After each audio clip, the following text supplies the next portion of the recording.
pertama, beliau dijemput pada jam 1:30 atau setengah 2 malam. Keberatan yang pertama, polisi menjemput Habib Bahar dengan 25 mobil pribadi dan juga dengan 5 truk brimob bersenjata lengkap. Ini ada maksud apa? Apakah Habib Bahar seorang teroris?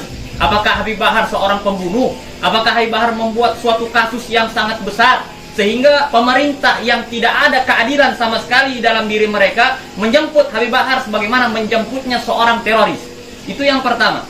Kemudian keberatan kami yang kedua, ketika Habib Bahar dijemput, beliau minta izin agar ingin bertemu terakhir kalinya dengan istrinya dan juga dengan keluarganya. Tapi apa jawaban daripada pemerintah yang zalim? Tapi apa jawaban daripada para aparat pemerintah? Mereka tidak mengizinkan Habib Bahar yang terakhir kalinya untuk bertemu dengan keluarganya. Itu yang kedua.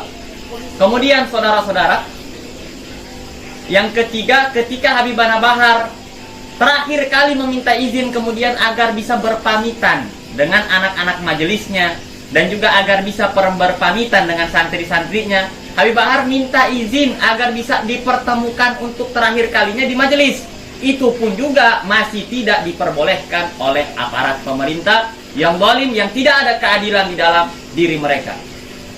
Kemudian keberatan kita yang kedua, kemudian keberatan kita yang ketiga adalah Habib Bahar dipindahkan di lapas Gunung Sindur. Padahal tempat awalnya beliau itu di lapas Pondok Rajab. Tapi kenapa kok dipindahkan di lapas Gunung Sindur? Di situ tempat para teroris, di situ tempat para narkoba. Kasus Habib Bahar apa? Apakah seberat itu sehingga Habib Bahar harus dipindahkan di lapas Gunung Sindur, tempat para teroris? Padahal jikalau kita melihat tempat awalnya beliau di Pondok Rajab, beliau harus dikembalikan di Pondok Rajab. Itu yang keempat. Kemudian yang kelima adalah ketika keluarga, istrinya dan juga uminya dan juga keluarga-keluarganya yang lain ketika ingin menjenguk Habib Bahar di Gunung Sindur juga dengan pengacaranya, justru tidak diperbolehkan untuk masuk. Padahal itu sudah hak bagi keluarganya Habib Bahar dan juga sudah hak bagi pengacara untuk bertemu langsung melihat kondisi dan situasinya Habib Bahar. Karena beliau ditangkap dalam keadaan sakit, beliau ditangkap dalam keadaan kurang sehat. Keluarga pun akhirnya ingin menjenguk kepada beliau dengan tujuan untuk membawakan beliau obat dan tidak diperbolehkan untuk masuk. Kemudian banyaknya akhirnya orang-orang yang berdemo ketika itu baru diperbolehkan masuk jam 8 malam. Nah, ini ada apa? Padahal ini sudah haknya keluarga untuk masuk, malah tidak diperbolehkan untuk masuk. Nauzubillah min dzalik. Ini sudah jelas-jelas ketidakadilan yang ada di negaranya kita dan juga kezaliman terhadap para ulama. Itu keberatan kita yang keempat. Kemudian keberatan kita yang kelima adalah ketika para keluarganya dan pengacaranya sampai di Gunung Sindur bertemu dengan Habib Bahar, polisi menjanjikan agar diisolasi Habib Bahar selama 6 hari 6 malam di Gunung Sindur. Tapi apa jadinya?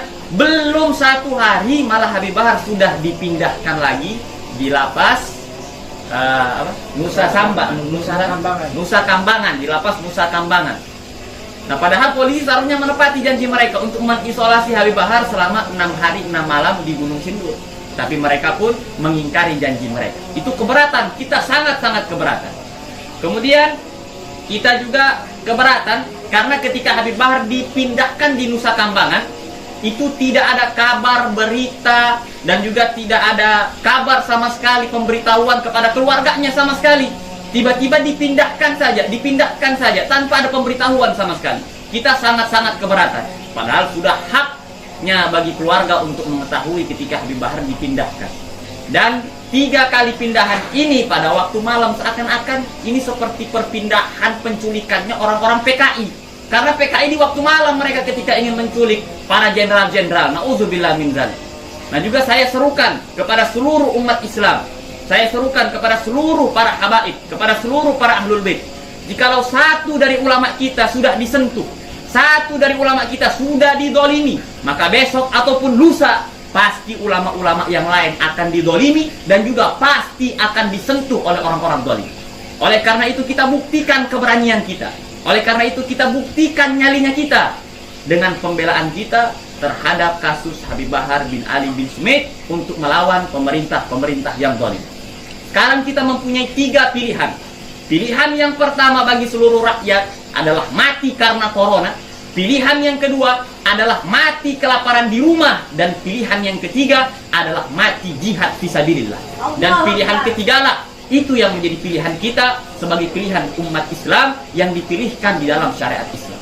Oleh karena itu, saudara-saudara, mari kita buktikan pembelaan kita kepada para ulama. Mari kita buktikan pembelaan kita terhadap agama. Jangan kita biarkan pemerintah-pemerintah yang zalim. Jangan kita biarkan mereka mulai menunjukkan taring mereka untuk melawan syariat Islam. Maka kita harus dengan nyata, maka kita harus dengan berani